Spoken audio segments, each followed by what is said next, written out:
Assalamualaikum warahmatullahi wabarakatuh. Perkenalkan, nama saya Yusria Nabila, berasal dari Universitas Islam As-Adiyah Sengkang, Fakultas Tarbiyah dan Keguruan, Program Studi Pendidikan Agama Islam, dengan NIM 24310066. Adapun video kali ini untuk memenuhi salah satu tugas bimbingan konseling dan tugas UTS dan atau MIT. Baik, pada kesempatan kali ini saya akan memaparkan judul materi saya, di mana yang berjudul Mekanisme Kerja dan Kolaborasi Bimbingan Konseling terkait Konferensi Kasus. Baik, langsung saja. Materi pertama yaitu pengertian dari mekanisme kerja bimbingan konseling, di mana pengertiannya adalah bagian integral dari bagian pendidikan yang memiliki peran strategis dalam membantu siswa mencapai perkembangannya, baik itu secara optimal, akademik, pribadi, sosial, maupun karir.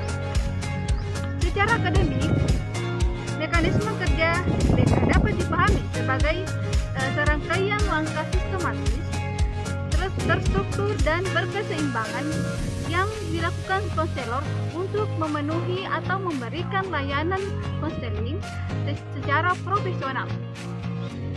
Mekanisme ini berfungsi sebagai pedoman bagi konselor agar setiap tindakan yang dilakukan tidak hanya bersifat spontan, tetapi memiliki dasar teoritis, metodologis, dan etis. Landasan mekanisme kerja BK, di mana terdapat ada 3 landasan. Yang pertama, landasan filosofis, landasan yuridis atau yuridis, dan landasan ketiga, landasan religius. Langsung saja pembahasannya. Landasan filosofis, mekanisme kerja BK berakar pada bagian teori berbagai teori konseling yang memberikan kerangka konseptual, sedangkan landasan korisil atau landasan yuridis yaitu mekanisme kerja BK memiliki dasar hukum yang jelas di Indonesia. Landasan religius yaitu dalam perspektif keagamaan, mekanisme kerja memiliki landasan moral dan spiritual. Al-Quran dalam Quran Surah An-Nahl ayat 125 menegaskan bahwa dalam memberi nasihat, seseorang harus menggunakan hikmah dan pendekatan yang baik. Prinsip ini sejalan dengan asas kesukarelaan dan keterbukaan dalam BK.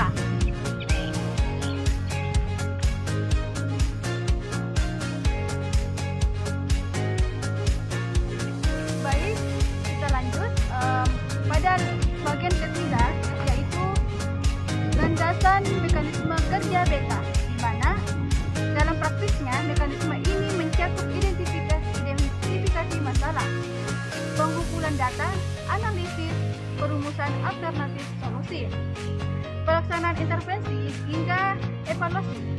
Kelima tahapan ini merupakan kerangka kerja yang digunakan oleh konselor dalam memberikan layanan konseling individual maupun kelompok. Bagian keempat yaitu prinsip-prinsip mekanisme kerja BK. Prinsipnya ada confidentiality atau kerahasiaan. Prinsip kedua, voluntariness atau kesukarelaan.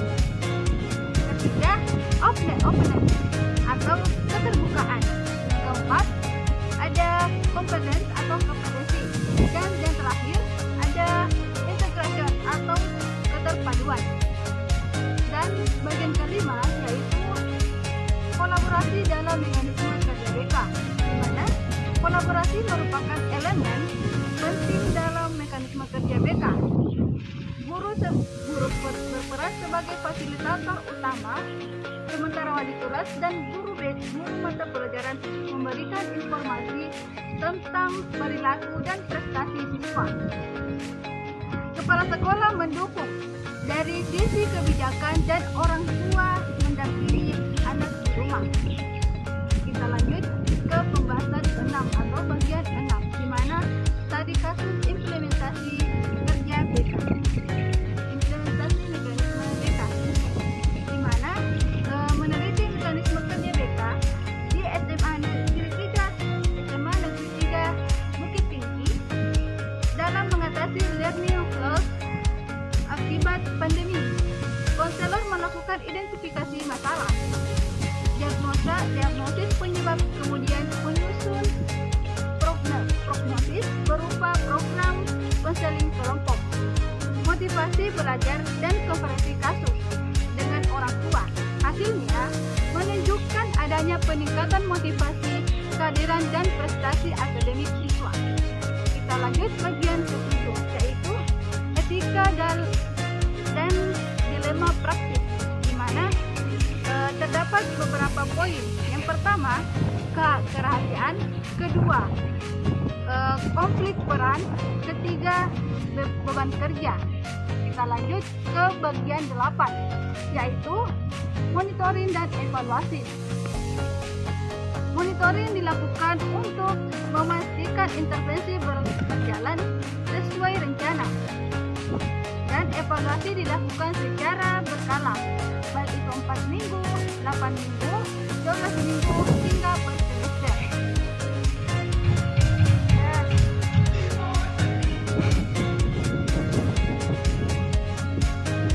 Lanjut pada pembahasan kedua atau B, di mana konferensi kasus dalam bimbingan konseling. Yang pertama yaitu pengertian konferensi kasus. Pengertiannya adalah forum resmi yang mempertemukan berbagai pihak untuk membahas masalah siswa secara komprehensif dan menyusun rencana penanganan yang tepat menurut Prayitno.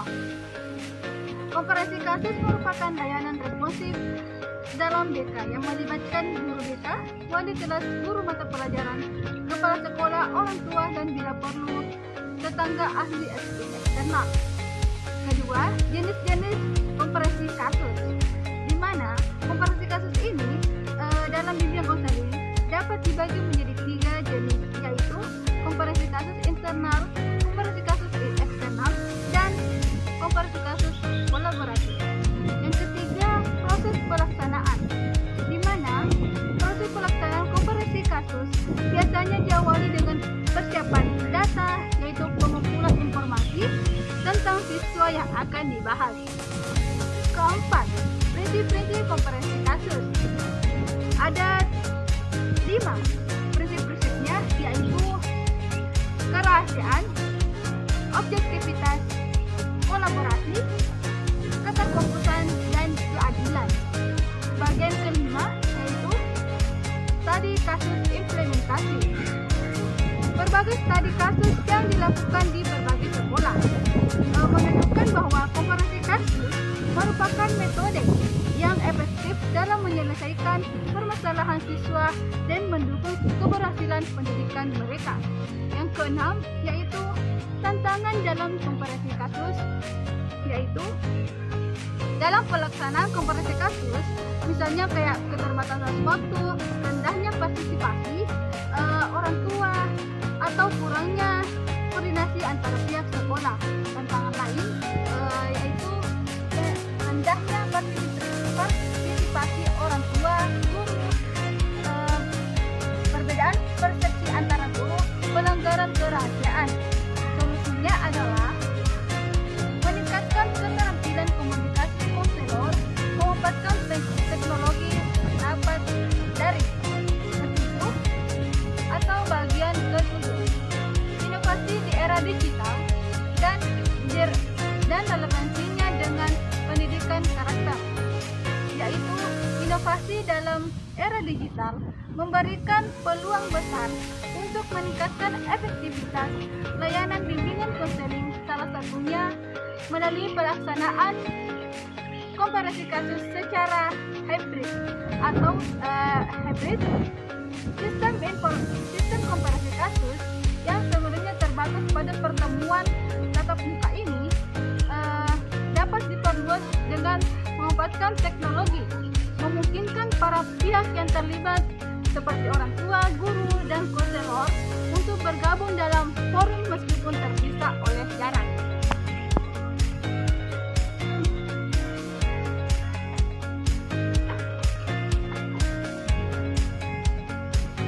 Lanjut pembahasan ketiga atau bagian ketiga, di mana terdapat tujuan komparasi kasus dalam bimbingan dan konseling.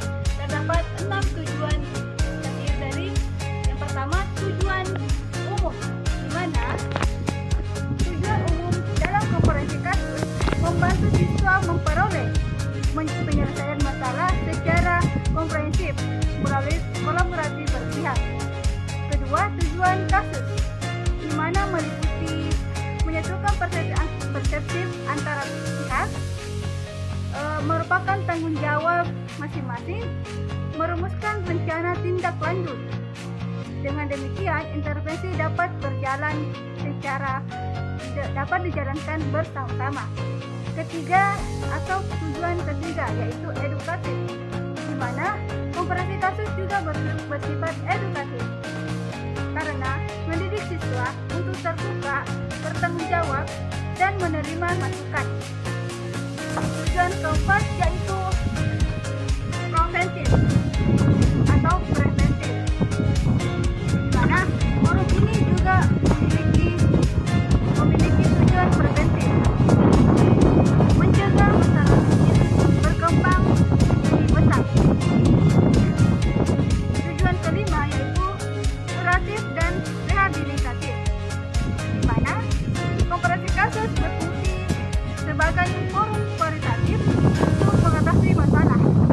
Tujuan keenam yaitu promotif, di mana tujuan promotif adalah menciptakan iklim sekolah yang melalui kolaborasi paradigma ekologi mendasarkan bahwa perkembangan siswa dipengaruhi oleh sistem koordinasi dan komunikasi antar sekolah.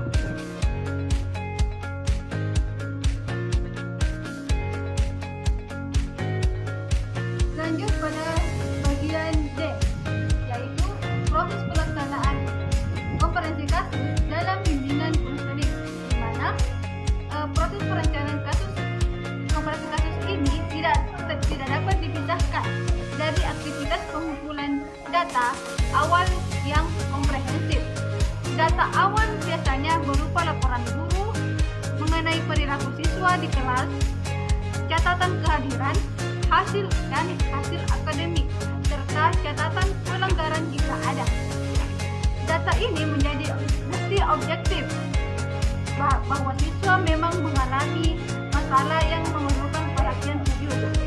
Setelah perencanaan matang, tahap berikutnya adalah pelaksanaan komparasi kasus.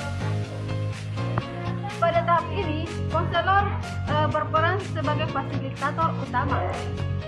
Dia bertanggung jawab membuka forum, menyampaikan tujuan dan konferensi, serta menekan asas kerahasiaan. Penegasan asas keberkerahasiaan sangat penting karena memberikan jaminan kepada semua peserta, terutama orang tua dan siswa, bahwa informasi yang dibicarakan tidak akan disebarluaskan di luar forum.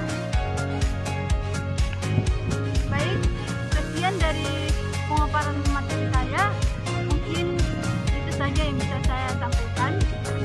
Semoga teman-teman sekalian dapat memahami dari materi saya dan bermanfaat bagi kalian semua, dan semoga pengetahuan teman-teman sekalian dapat bertambah dari apa yang teman-teman dengar dari pemaparan saya terkait materi mekanisme kerja dan kolaborasi bimbingan konseling terkait komparasi kasus.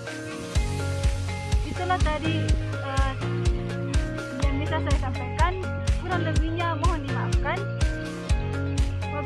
taufik was-sa'adah. Wassalamualaikum warahmatullahi wabarakatuh.